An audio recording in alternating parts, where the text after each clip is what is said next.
مولا علی سے موقوفاً کہ انہوں نے فرمایا کہ میری وجہ سے 2 فرقے گمراہ ہو جائیں گے اور 2 فرقے دوزخ میں چلے جائیں گے، ایک میری محبت میں غلوف کر کے اور ایک میری دشمنی میں۔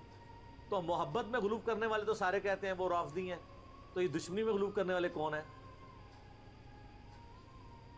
خود ہیں یہ جو یہ بیان کر رہے ہوتے ہیں، اس لیے وہ چھپا جاتے ہیں۔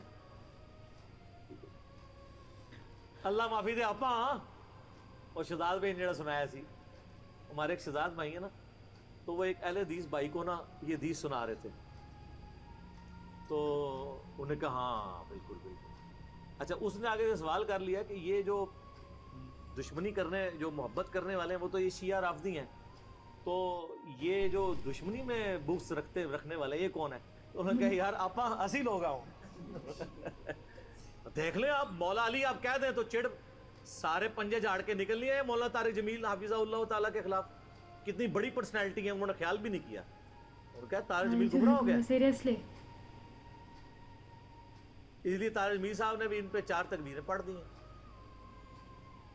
ان کو پتہ چل گیا کہ یہ لوگ تو یعنی سچائی کو قبول نہیں کریں گے۔ تو یہاں مولا کا معنی سرپرست ہے۔ پھر وہ کلپ چڑھائے ہوئے بڑے بڑے مفتیوں نے، وہ کہتے ہیں جی آگے الفاظ پڑھیں، آگے لکھا ہے اے اللہ اس سے محبت رکھ جو علی سے محبت رکھے، اس سے دشمنی رکھ جو علی سے دشمنی رکھے۔ تو اس کا مطلب ہے کہ یہ مولا کا معنی تھا دلی محبوب۔ اور پیچھے پڑھو، پیچھے ہے النبی اولا بالمؤمنین من انفسہم، سمجھ آئی؟ جیسے بریلوی کہتے ہیں اگے پڑھو، اگے صراط الذین انعمت علیہم، اسی کہنا پیچھے پڑھو، پیچھے ایاک نعبد و ایاک نستعین، قبراں نو منگنے والے نہیں، اللہ کو منگنے والے۔ اور اس دن صراط المستقیم، سیدھا راستہ نبی الاسلام کا، تو کچھ اگوں پڑھتے رہے کچھ پیچھوں پڑھتے رہے۔ سٹارٹ یہ حدیث سے ہوئی النبی اولا بالمؤمنین من انفسہم وازواجہ امہاتہم۔ سر یہ جو باتیں میں کر رہا ہوں انشاءاللہ یہ میرے جب کلپ چڑھ رہے ہیں نا قیامت تک کے لیے ان کے منہ بند ہو جائیں گے جو انہوں نے کلپ چڑھائے ہوئے ہیں جی، اور مولا کا یہ معنی نہیں وہ ہے، سارے معنی میں نے بیان کر دیا۔ اب لوگ خود فیصلہ کریں گے کہ یہاں پہ مولا کا معنی کیا ہے جب یہ آیت پڑھی جا رہی ہو النبی اولا بالمؤمنین من انفسہم، اور بلکہ مسند احمد میں الفاظ ہیں، ہمارے نزدیک تو وہ والا حصہ ضعیف ہے، لیکن کتنے محدثین ہیں جو اس کو صحیح سمجھتے ہیں انکلوڈنگ بریلوی دیوبندیوں کے بزرگ، کہ جب نبی اسلام نے یہ فرمایا تو سیدنا عمر نے آ کے حضرت علی کو کہا کہ آپ کو مبارک ہو، آپ تو سارے مومنین کے مولا بن گئے ہیں۔ تو حضرت عمر جب یہ کہہ رہے تھے کہ آپ کو مبارک ہو آپ مولا بن گئے ہیں، تو حضرت عمر کو بھی پتا تھا میں مولا ہوں، تو حضرت علی کو کہنا چاہیے تھا کہ یار مولا تو تم بھی ہو، سارے صحابہ سے محبت رکھنی چاہیے۔ حضرت عمر خود مولا نہیں تھے کیا؟ تھے، تو وہ علی کو کیوں کہہ رہے ہیں کہ مبارک ہو آپ تو سب کے مولا بن گئے؟ وہ سر وہ یہی والے مولا بنے، النبی اولا بالمؤمنین من انفسہم وازواجہ امہاتہم۔ تو یہ اکثر کہتے ہیں کہ جی وہ علی مولا کہنے سے وہ جو ہے نا پھر وہ اس طرف لوگ چل پڑیں گے، تو سر وہ تو آپ اللہم صلی علی سیدنا و مولانا محمد پڑھیں گے تو وہاں تو مولا نہ ہے جو قرآن میں انت مولانا فانصرنا علی القوم الکافرین، تو آپ دروشی میں مولانا پڑھنا چھوڑ دیں گے؟ تو دیکھیں آپ اہل بیت کی دشمنی انسان کو کہاں تک لے جاتی ہے کہ آپ کو پھر بہت کچھ چھوڑنا پڑ جاتا ہے۔ تو بہتر یہ ہے کہ آپ صبح و شام تسبیح نہ نکالا کریں، صرف ایک دفعہ کہہ لیا کریں کیا نہ میں وہابی نہ میں بابی، میں ہوں مسلم علمی کتابی۔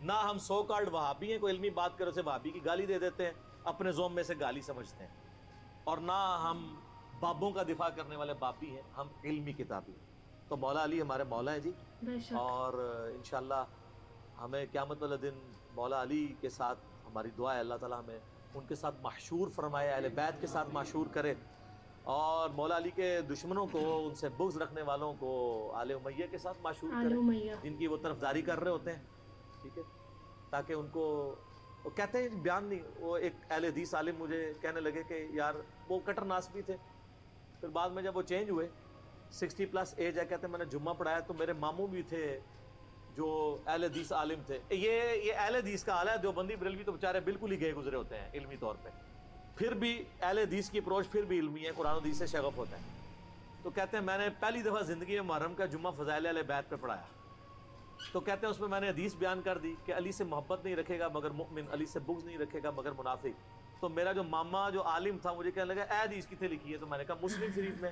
کہندا لکھی ہوئی سی تو ضروری تو نہیں سی کہ بیان بھی کیتی جاندی, کہ اگر لکھی ہوئی تھی تو ضروری تھا بیان بھی کرتے. یہ سر لٹمس ٹیسٹ ہے.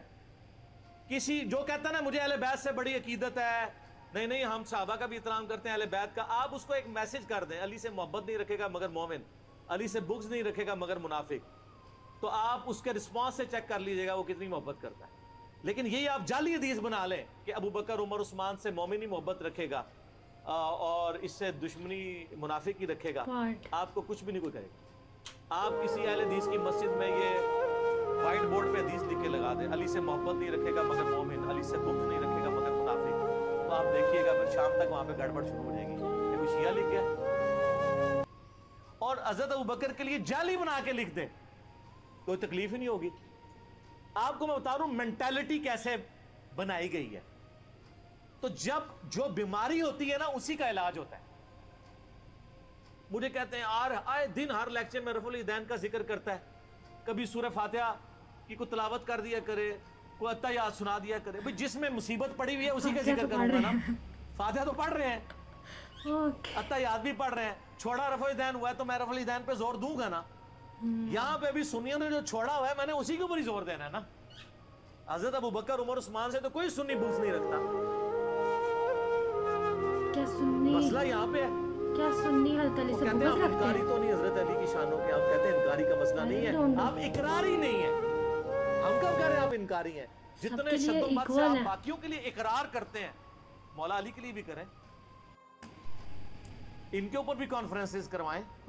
آپ تو محرم کے 4 جمعے جو ہے شیعہ کے خلاف پڑھا جاتے ہیں, اہل بیت کے فضائل کا ذکر ہی نہیں کرتے, اور جو زیادہ ذرا بدبخت ہیں وہ فضائل یزید پہ پڑھا دیتے ہیں. اللہ اکبر. تو پھر اہل بیت کی باری کب آئے گی؟ خود آپ نے ان کو ان کے کھاتے میں ڈال دیا ہوا ہے. خیر اللہ کا شکر ہے, اب تو میں نہیں سیٹسفائی. اتنا کچھ کام یوٹیوب حفظہ اللہ تعالی اور گوگل دامت برکاتم عالیہ کیا کیا ورڈز ہیں, آیت اللہ واٹس ہے اور آیت اللہ واٹس ایپ, اللہ کی نشانیوں میں سے ایک نشانی ہے سر. واٹس ایپ بہت بڑی نشانی ہے. سیکنڈز میں لاکھوں لوگوں تک آپ کا میسج پہنچتا ہے. تو ان 4 حق 4 یار یہ جو اللہ نے دیا ہے, WhatsApp, Google, seriously YouTube, Facebook, WhatsApp, یہ اللہ نے جو ہمیں دیے ہیں نا جی, اس کے ذریعے اللہ کا شکر ہے کہ ساری گمراہیوں کا خاتمہ ہو رہا ہے. الحمد بے شک. ٹھیک ہو. اللہ تعالیٰ سے دعا, جو حق بات میں نے کہی اللہ تعالیٰ ہمارے دلوں میں راسخ فرمائے. اگر جذبات میں میرے منہ سے غلط بات نکل گئی اللہ تعالیٰ ہمارے دلوں سے معاف کر دے. سبحانک اللہم و بحمدک اشہد ان لا الہ الا انت استغفرک و اتوب الیک. فرینڈس یہ تھی ہماری آج کی ویڈیو جس میں ہم نے غدیر قوم کے واقعہ کے بارے میں سنا, اور اس طرح ہم نے آلریڈی ایک ویڈیو سنی جس میں ہم نے یہ واقعہ سنا تھا. سو آج کی اس ویڈیو میں ہم نے جو سے ایک چیز جانی ہے کہ مطلب آپ سے جب آپ صلی اللہ علیہ وسلم اپنے آپ پہلے اور آخری حد سے واپس آتے ہوئے آپ صلی اللہ علیہ وسلم نے خون کے امکان میں یہ ساری بات کی, اور بات کرنے کے بعد یہ پہلی بات یہ کی کہ میں تم لوگوں کو میں بہت جلدی یہ ہو سکتا ہے کہ قریب میں اس دنیا سے چلا جاؤں, اللہ کا قاصد ہے اور میں اس کی دعوت کو قبول کر لوں. تو میں تم لوگ پر 2 چیزیں چھوڑ کے جا رہا ہوں. ایک قرآن مجید جو تم لوگوں کے لیے کھلی ہدایت ہے. تم لوگوں نے اگر کبھی زندگی میں ہم لوگوں نے ہدایت حاصل کرنی ہو, کچھ چیز سیکھنی ہے, تو ہمیں چاہیے ہم قرآن مجید کھولیں. قرآن مجید ہمارے پاس کھلی ہدایت ہے جو ہمارے نبی چھوڑ کے ہمارے لے گئے, اور انہوں نے یہ بات کی. اس کے بعد سیکنڈ نمبر پہ جو چیز ہے, انہوں نے بولا میں تمہیں اپنے اہل بیت کے حوالے سے ڈر سناتا ہوں, اور یہ بات انہوں نے 3 بار بولی. اور پھر اس کے بعد انہوں نے حضرت علی کے لیے یہ بولا کہ جس کا مولا میں اس کا مولا علی. اور یہ چیز انہوں نے جب یہ چیز بولی تو اس چیز کا مطلب یہ نہیں ہے کہ مطلب ہم لوگ جو ان سے حضرت کچھ لوگ انہوں نے اس طریقے سے بات کی, کچھ لوگ حضرت علی سے بغض رکھتے ہیں, کچھ لوگ حضرت علی کو اتنا نہیں مانتے جتنا حضرت عمر فاروق کو یا ابو بکر صدیق کو یا عثمان غنی کو مانتے ہیں. تو میرا ماننا یہ نہیں ہے کہ ہم لوگ ہم جب حضرت علی کی بات کی جاتی ہے تو وہ جب ہمارے تو گھروں میں بھی وہی چیز اہل بیت کی بات ہوتی ہے, حضرت علی کی بات کی جاتی ہے. تو حضرت علی کا ایک نام ہے, حضرت علی کے بارے میں جب جس طریقے سے ہم لوگ جانتے ہیں, جس طریقے سے ہم لوگ سنتے ہیں, وہ سب چیزیں جو ان سی ہے حضرت علی کی تو بات ہی الگ ہے. تو کس طریقے سے کوئی حضرت علی سے بغض رکھ سکتا ہے؟ میں چاہ کے بھی اس چیز کو ایکسپلین نہیں کر پا رہی جو یہ انہوں نے بات کی کہ لوگ حضرت علی سے بغض رکھتے ہیں. مطلب کیا پوائنٹ, اگر حضرت علی سے بغض رکھنے کا مطلب کیا ہوا؟ میرا ماننا یہ ہے کہ جہاں پہ اسلام کے 3 خلیفہ حضرت عمر رضی اللہ عنہ، حضرت ابوبکر صدیق رضی اللہ عنہ، حضرت ابو عثمان غنی، انہوں نے جو کام کیا اور جو اسلام کے لیے کام کیا، ان کا رول تھا اسلام کے لیے، اسلام کے سٹارٹنگ سے لے کے اینڈ تک جتنی ٹائم جو ان کی جتنا ان کی لائف رہی ہے اسلام کے دور میں، اس ٹائم تک جو ان کا رول تھا انہوں نے وہ ادا کیا. انہوں نے اسلام کے لیے کیا وہ انہوں نے کیا. جو حضرت علی تھے، حضرت علی کا رول ہے. جس طریقے سے حضرت یہاں تک کہ حضرت عمر رضی اللہ تعالیٰ عنہ اپنی جتنی بھی جب بھی کوئی پرابلم ہوتی تھی تو حضرت علی سے مشورہ کرتے تھے، حضرت علی رائے دیا کرتے تھے. حضرت علی ہی حضرت عمر یہاں جب حضرت عمر رضی اللہ عنہ، ہم نے عمر سیریز میں بھی دیکھا، جب حضرت عمر رضی اللہ عنہ جیروسلم جانے لگے تو وہاں پہ بھی انہوں نے حضرت علی کو ہی مدینہ کا سارا عرب اور سارا مدینہ کا سارا انہوں نے دیا کہ آپ اس چیز کو کنٹرول کریں، آپ میرے بعد یہاں پہ سب سنبھال لیں گے. اور ہر چیز کی رائے حضرت علی سے لیا کرتے تھے.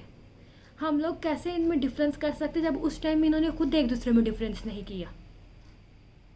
کتنے بار وہ کیا سوچ ہے، کیا پوائنٹ ہے ان لوگ ہمارے، کیا مطلب کیا لاجک بنتا ہے ہمارا. مجھے سمجھ ہی نہیں آتی ہے کہ ہم لوگ اسلام کے نام پر کس طریقے سے فرقوں میں ڈیوائیڈ ہوئے ہیں، اور یہ چیز سے یہ کسی کو ہم نے صحیح کر دیا اور کسی کو ہم نے غلط کر دیا. حالانکہ ریئلٹی ایسی نہیں ہے، ریئلٹی میں ہر چیز ڈفرینٹ ہے.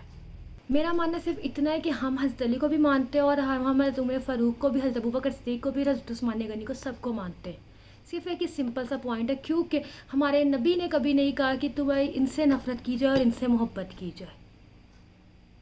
ہمارے نبی نے جب ہمارے نبی اسلام کو انٹروڈیوس کروائے گئے، جب اسلام ہمارے تک دیکھے گئے، اس کے بعد ہم نے اسلام کو اپنے فرقوں میں ڈیوائیڈ کر کے الگ الگ سوچیں رکھی ہیں. اسلام میں یہ الگ الگ سوچیں نہیں ہیں. مسلمان ہونے کا مطلب یہ نہیں آپ فرقوں میں ڈیوائیڈ ہو جاؤ اور آپ کسی کو صحیح کہو اور کسی کو غلط کہو. ہمیں کوئی رائٹ نہیں ہم کسی کو صحیح کہیں یا غلط کہیں. جب اس ٹائم ان لوگوں نے اپنے ایک دوسرے کو صحیح غلط نہیں کہا تو ہم کیسے آج غلط صحیح کہہ سکتے ہیں. جنہوں نے اسلام کے لیے قربانیاں دی، اسلام کی راہ میں اپنی جانیں دی، جنہوں نے اسلام کے لیے اتنا کچھ برداشت کیا، آج ہم لوگ آرام سے بیٹھے ہوئے بات کر دیتے ان لوگوں پہ. سمجھ مجھے یہ پوائنٹس نہیں آتی ہے. ہمارے لیے سب ایکول ہونے چاہیے، ہمیں سب کو ماننا ہے. ہمارے لیے جاننا ضروری ہے کہ اسلام کہتا کیا ہے، ہم لوگ مسلمان ہیں، مسلمان ہونے کا مطلب کیا ہے. آپ سب کی اپنی اپنی رائے ہوگی، بہت سارے لوگوں کے اپنے اپنے پوائنٹ آف ویوز بھی ہوں گے، بٹ اسٹل جو ان سے میں حضرت علی کی بات کی جائے تو حضرت علی کو ماننے والے جتنے بھی ہیں، میں انہیں یہی کہوں گی کہ حضرت علی کو ہر انسان مانتا ہے. ہم بھی مانتے ہیں، چاہے آپ لوگ فبا کہتے ہیں ہم اس فرقے سے میں سے بھی یہ بات کرتی ہوں، ہم مسلمان ہیں اور ہم حضرت علی کو بھی مانتے ہیں اور سارے باقی خلیفاؤں کو بھی مانتے ہیں. ہمارا ماننا سب پہ ہے. یہ تھی ہماری آج کی ویڈیو اچھی لگی اور لائک کرنا، شیئر کرنا، چینل کو سبسکرائب کرنا. اپنا کیا خیال، ہم ملیں گے نیکسٹ ویڈیو. تب تک کے لیے بائے بائے، اللہ حافظ.